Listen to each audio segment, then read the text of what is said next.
وملائكته يصلون على النبي يا أيها الذين آمنوا صلوا عليه وسلموا تسليما. درود شریف منا محبت سرور اللهم صل على سيدنا ومولانا محمد بارك وسلم وصل عليه. حمد و صلات نباد زمالر او نزدین راتلونکو مشرانو کشرانو نوجوانانو مسلمانانو ورونو تاسو ټولو ته خوش آمدید وایم، هر کله وایم السلام علیکم ورحمت الله وبرکاته. ما عزتمندو دا جمعې ورځ وی دغه دپاره چې انسان څه حاصل کړي، زړه په ګلدسته کې دین اسلام متعلق څه کېږدي، څه زده کړي، بل چاته وښایي. نو ماشاءالله ډېر کسان زمونږ داسې دي، الله دې دوی ته بدلې ورکړي چې دوی په وخت باندې راځي. زه بار بار دا وایم مونږ هر یو کار تقریبا د قرآن او حدیث خلاف دی. ته وایې څنګه؟ ډېر نه صرف یو به درته ووایم، دا جمعې ورځ چې دی دا لپاره د عبادت دی. عبادت دی، دا لپاره د کاروبار هم دی، خو مونږ کیسه سره الټه کړې ده. اول به عبادت کې بیا به کاروبار کې. قرآن وایي وَإِذَا قَضَيْتُمُ الصَّلَاةَ فَانْتَشِرُوا فِي الْأَرْضِ. الله فرمایي څه وخت چې تاسو جمعې مونځ ادا کوئ بیا خواره واره شئ او رزق لټول شروع کړئ. زمونږ دوکانونه به کولاو چې څه وخت د خطبې ټیم شي بیا به ورور د زما دلته منډې راوهي، بیا به یو رکعت ته شوی یو به نه یې ته شوی، نیمګړی نیت به وتړي او بس جمعې مونځ وکړي. جمعې مونځ نه بعد خو یاره بیا ډېر په نه را سره وایي یاره جمعې مونځ بعد خو مونږ کاروبار نه کوو، مونږ چټي. جمعې مونځ بعد به ته کاروبار کوې، قرآن حکم دا دی جمعې مونځ نه مخکې بیا نه کوې. نو مونږ هر دا اوس بازار کولاو دی، تاسو وځئ جمعې مونځ بعد به نیمه نه زیات دوکانونه بند دي. ولې؟ یاره نن خو مونږ د جمعې چوټي ده، جمعه خو تېره شوه، ته اوس د څه چوټي کوې؟ جمعه خو تېره شوه. ما عزتمندو د جمعې خطبه د جمعې مونځ نه مخکې اول ولې دی؟ یو وخت داسې و چې د جمعې خطبه به چې څنګه د اختر خطبه وروستو وي، د جمعې خطبه به هم دقسې وروستو وه. نبی پاک صلی الله علیه وسلم خطبه بیانوله، په دې کې دې ته خطبه نه وایي چې دا زه کوم لګیا یم، خطبه دا نه دی، دا خو تقریر دی. خطبه صرف فقط هغه شي ته ویلی کېږي چې که مونږ په عربي کې وایو سنت نبات، هغه خطبه دی او دا خطاب دی. نبی پاک صلی الله علیه وسلم جمعې مونځ ادا کړو، خطبه یې بیانوله. نو څه تاجران راغ او په اوښانو باندې ډېر شی مال راوړو، نو دوی ورمنډه کړه چې یاره جمعې مونځ خو هسې وشو، نو راځئ چې دا سودا ځان لوالو. نو الله محبوب خفګان اظهار وکړو چې خطبه لا شوې نه دی او تاسو ځئ. بیا شریعت اسلام حکم دا شو چې جمعې خطبه چې دی دا به مخکې کېږي. جمعې خطبه واجب دی. په دې خطبې منځ کې سلام په چا اچول هم ګناه دی، سلام به هم په چا نه اچوي. زمونږ یو صاحب به دکان کولاو کړی وي چې کله امام وایي الله اکبر دلته به بیا دی رامنډه کړي، بیا به مو د نیت تړلو انداز څنګه چې امام رکوع ته لاړ شي دی به هلته را رواني داسې بیا کړي او ملا بیا ښکته کړي او الله اکبر سیده به لاړ شي. د ده مونځ ونه شو. ولې؟ په ولاړه سره نیت تړل دا فرض دی. یو سبحان الله مقدار برابر الله اکبر نه بعد ودرېدل دا فرض دی. یو سبحان الله مقدار برابر دی څه ودرېدی خو هلته لا پیلر خواته لا روان و چې ملا یې ښکته کړې وه، نو فرض یې ونه شو. چې فرض یې ونه شو نو مونځ یې ونه شو. دا ضروري مسئلې دي، دا اهمې مسئلې دي، دا زده کوئ. امام پر رکوع کې دی تا رکعت پاته شو پروا نشته، خو که تا مونځ ونه شو نو بیا دا پروا شته دی که نه. نو کله هم چې امام پر رکوع کې پیدا کوي، مالا تقریر نه دی شروع کړی، دا هسې یوه جمله معترضه په صورت کې یو نصيحت ورته وایا چې امام پر رکوع کې ولاړی په آرام آرام سره راځي منډه مو وای آرام که رکوع دې پیدا کړو په ولاړه د نیت وتړلو اوس لاس منیسه ولی چې لاس خو به الله نیسه چې ته سبحانك اللهم و سبحانك اللهم لتانا ساکت شو سنت ته الله اکبر لاس پخکته کې یو ځل سبحان الله مقدار برابر ولاړای دی وکړو بیا رکوع ته ځپسې کده سي حالت کې د امام پیدا کړو خو رکوع دی وشو او که په داسې حالت کې د امام پیدا نه کړو نو رکوع دی ونه شو ګورئ بیا د تا قیام ونه شو قیام د ادا نه شو نو بیا د ستا دا منډې راوهلو ضرورت هم نشته دی نو دا ځان پوهه کوئ په تسلۍ سره راځئ آرام سره راځي نو خبر مې دې پورې کوله چې زمونږ دکانونه کلاوي چې کله د جمعې ټیم شي دلته بیا مونږ بند کو بیا یاره سکو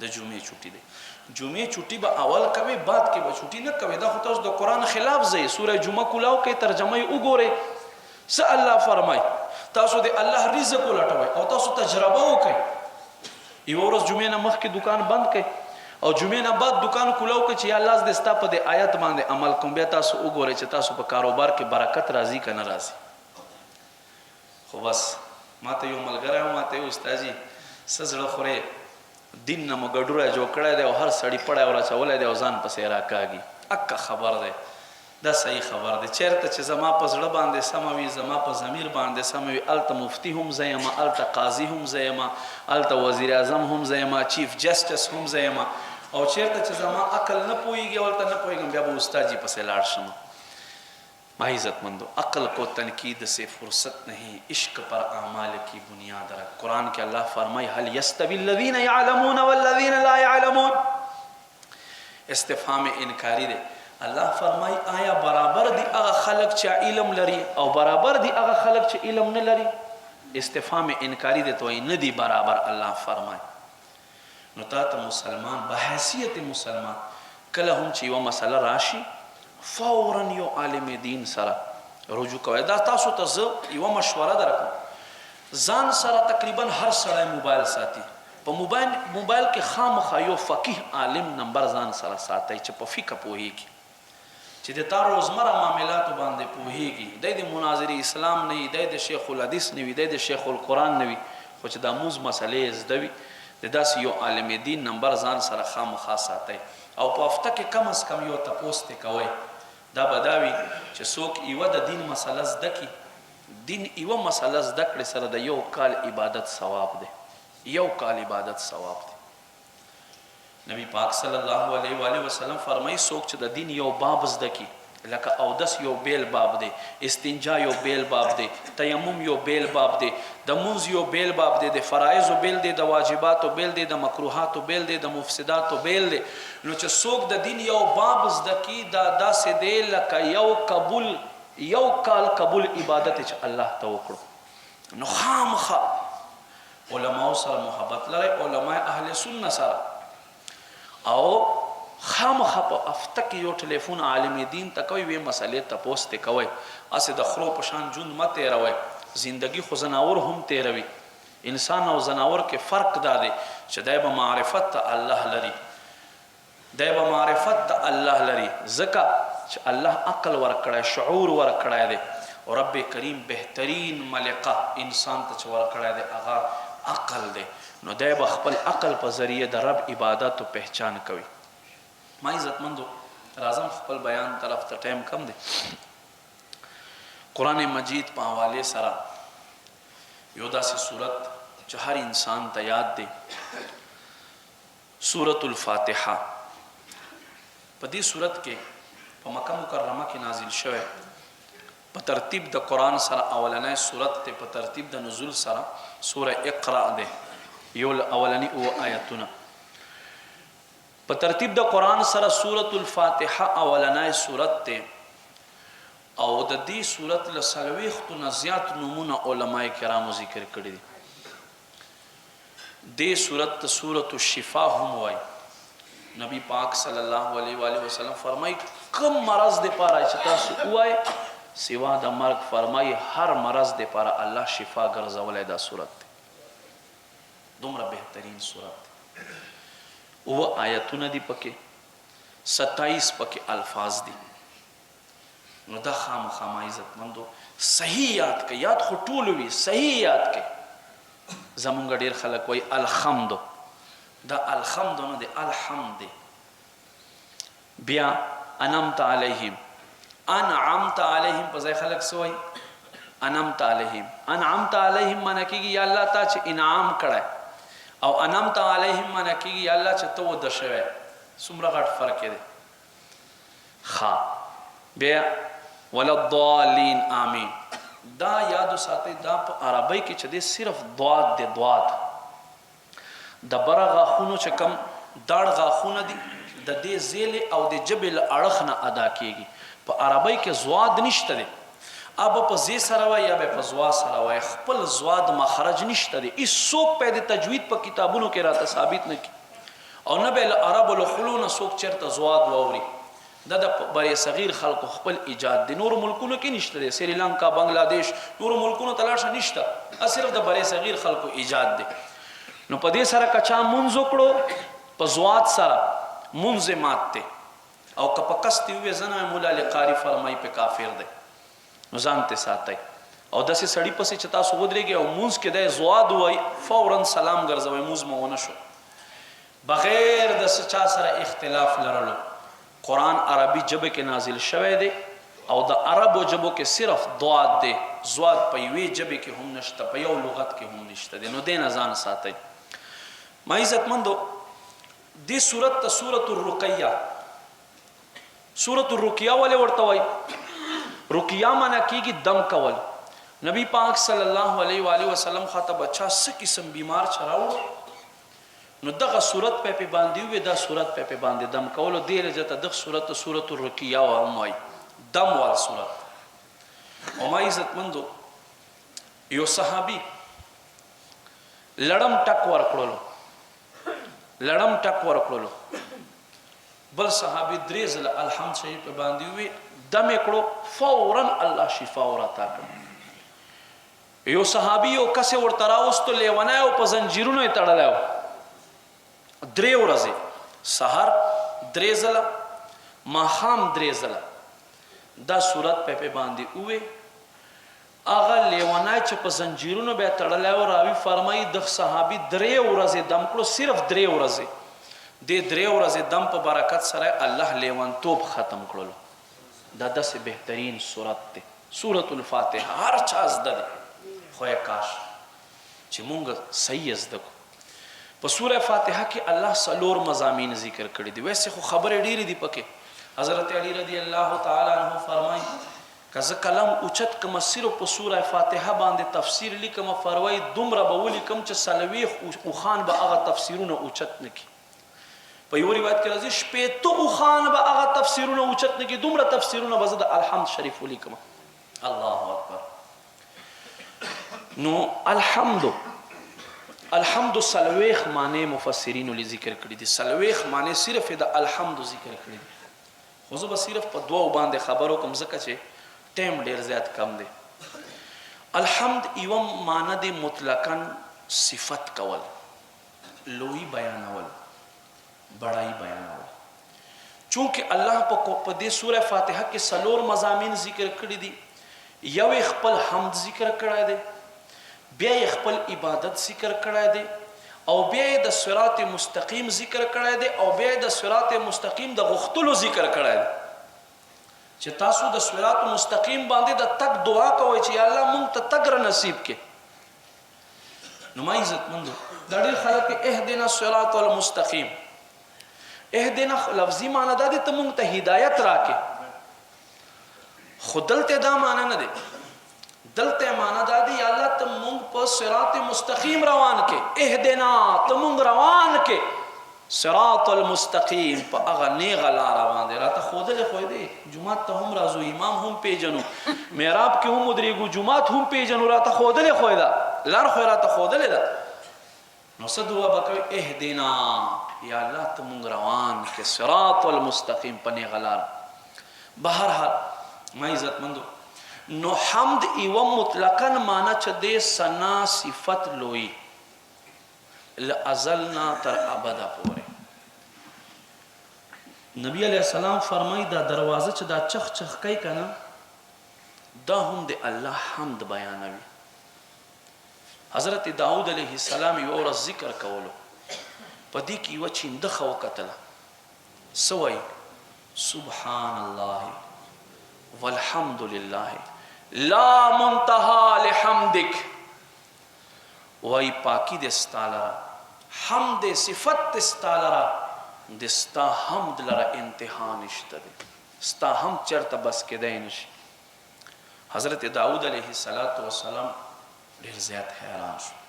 هر یو شیز د الله ذکر کوي. قرآن کې الله فرمایي د څه شیزونو ذکر مونږ تاسو ته ښکاره کړی دی او څه شیزونو ذکر مونږ په تاسو باندې پټ کړی. تر دې پورې چې دا دروازه چغ چغ آواز کوي، دا دروازه هم د رب کریم حمد کوي. هر یو شیز د الله حمد کوي، خو که نه کوي غافل دی، بے انسان.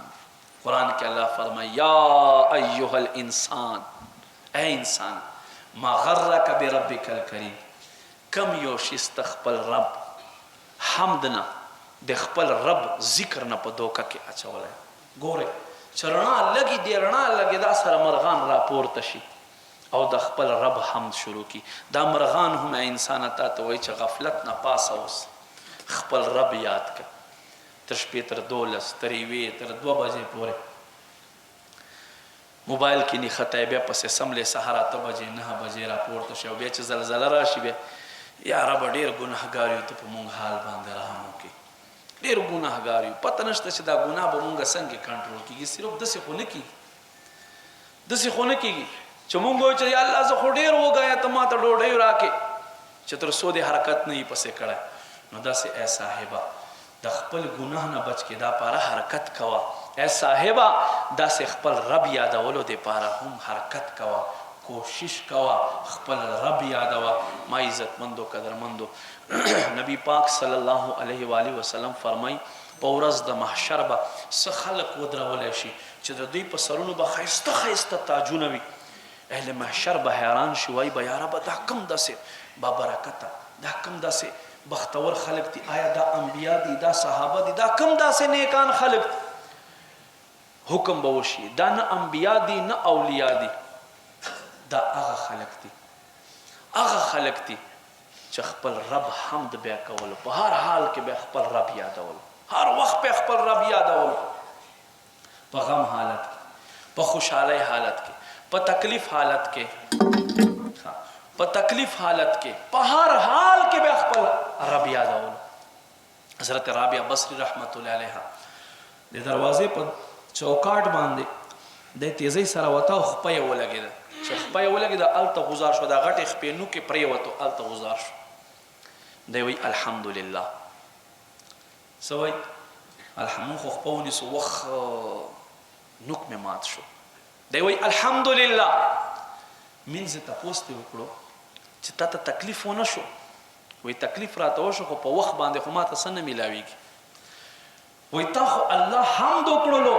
وایي حمد مې دې لجاته وکړو چې یا ربه نوک خو ډېر معمولي شیز دی، د تا مهرباني دی، زما خپه دې بچ کړله، که خپه مې ماته شوې وه نو ما دې لجاته الحمدلله وایي. نو ما عزتمندو حمد مطلقا ازل نه تر ابده پورې، اول نه تر اخیره پورې، که شپه وي که ورځ وي که سهار وي که ماښام وي، پاک رب حمد هر یو شیز کوي. کامیاب انسان هغه دی چې دا خپله ژبه چې دی دا د الله په حمد باندې جاری کړي. ما عزتمندو یوه اسانه وظیفه درته ښیمه، انشاءالله هر مشکل کې به تاسو ته په کار درځي. دا کوئ د رب حمد دی. بیبي فاطمې عرض کړو بابا زه ډېره زیاته ستړی یم د خپلو کارو له لاسه، چې ماسخوتن سمله بس دا وجود مې د اډوکې مې د خوږو له لاسه ماتېږي، ټوله ورځ کله کوینه اوبه راوباسه، کله څه کوه، واړه ماشومانان مې دي. محبوب کریم ورته فرمایي ای فاطمه زه تا ته یوه وظیفه ښیمه، دې سره به الله د تا حاجتونه هم پوره کوي، او دې سره به الله په دې وظیفې سره به الله رب کریم د تا ستړه هم ختموي. دا وظیفه څه شی دی؟ دې ته تسبیح فاطمه هم وایي. دې وظیفې ته 33 ځل 33 ځله سبحان الله، 33 ځل الحمدلله، 33 ځل الله اکبر، او 34 ځل لا اله الا الله.